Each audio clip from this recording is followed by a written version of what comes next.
In today's video, I will teach you how to save a PNG image with a transparent background in Pixlr X.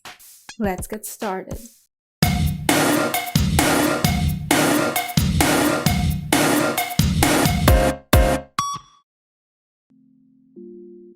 First, remove the background of the image. To do this, you can use the Magic Wand tool as well as the Draw cutout in a toolbar.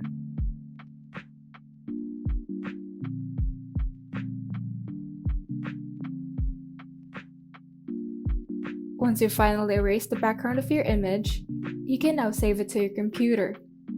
To do this, click the Save button at the lower right corner of the screen. Now, you have the option to save your image in a JPEG format, PNG, WebP, and PXZ. You can also save the image as a document in either a PDF or a PXZ format. But to make sure the transparent background is retained, simply click PNG and enable the transparent option.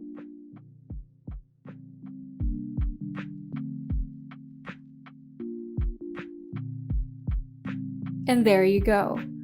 You can now save an image with a transparent background in Pixlr X. If you found this video helpful, kindly like and subscribe. And if you want to see more tutorials, turn on the notification bell so that you can be updated whenever we upload new tutorials.